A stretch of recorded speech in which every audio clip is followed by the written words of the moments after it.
Hey guys, and welcome back to Grand Theft Auto 5. In the last episode we did our first Strangers and Freaks mission, and now we are going to do the second Strangers and Freaks mission. So go ahead and head over to the next question mark. What? That crazy motherfucker Lamar hasn't got you killed yet? No, not yet. He must be slacking. He's always slack. He's a fool, bro. Just sometime. Anyway, talking of fools, what would you say if I told you some fools I knew were running a little racing competition? And as luck would have it, they got this really beautiful silver medal with your name on it. I say go fuck yourself.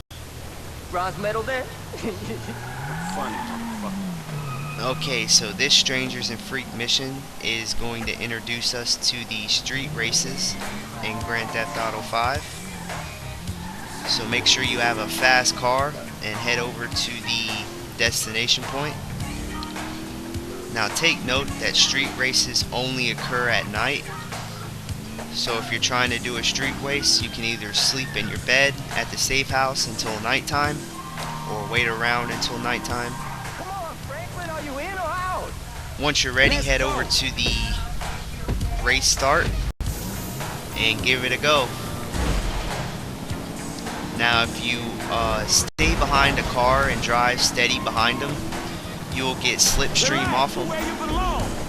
What slipstream is it gives you a frequent turbo boost, which will allow you to quickly fly by any cars ahead of you. And you get it by simply drifting behind a car for a certain amount of time.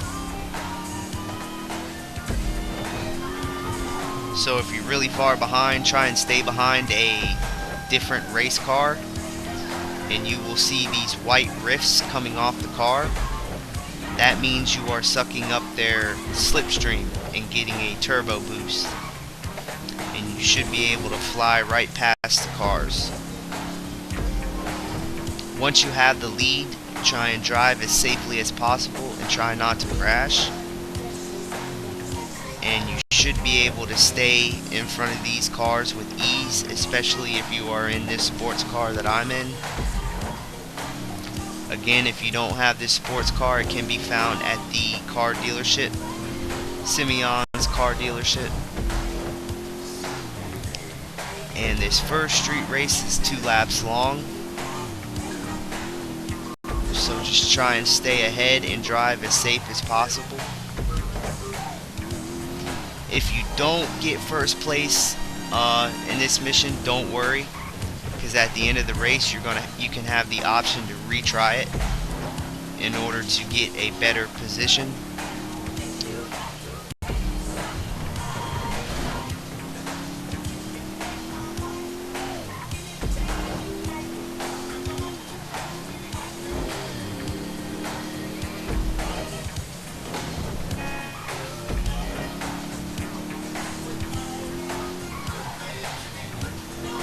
And by the way, also in case you guys didn't know, to enter certain street races you have to pay a certain amount of money. So this first race is free, but all of the races after this you will have to pay a certain amount of money in order to enter them. And some of them can be pretty expensive, considering that this is really early in the game, which is why I said to save your cash. Because instead of spending the cash, we are going to be saving it in order to get into more expensive races, which will allow us to make more money. So now that that's over with, the mission shift work is now complete. And you can now take part in street races.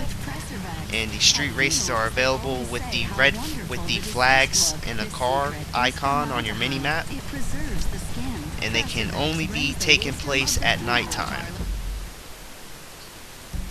So now that we have the street races unlocked, let's go ahead and pull up our mini map.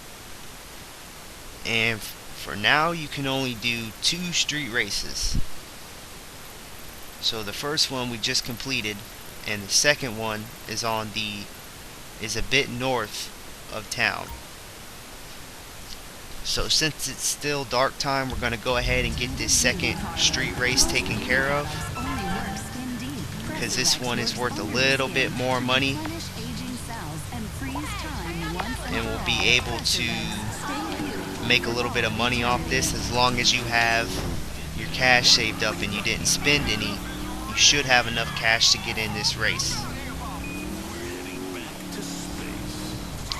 And by the way, you now have a new contact in your phone for completing the first street race of the Strangers and Freaks side missions.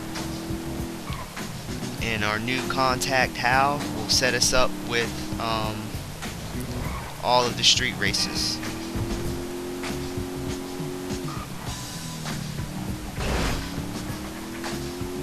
So let's go ahead and head to the northern part of town,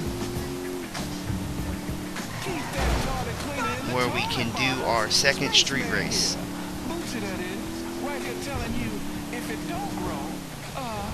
So I'm going to go ahead and park my car right out front of the street race. By the way, you will occasionally drive by some places of the city and you'll see, or you'll hear people talking, and you'll see a little red dot on your mini-map. That marks the miscellaneous missions. So they're just pretty much random events, and they're not really too important. But if you're trying to get that 100% checklist, you might want to stop and complete the missions. But for us, it's so small and insignificant, I'm not even going to waste my time with it. So here we are at the second street race. I'm going to save this for the next episode, and I'll see you guys then, where we complete the second street race of the game and earn some cash.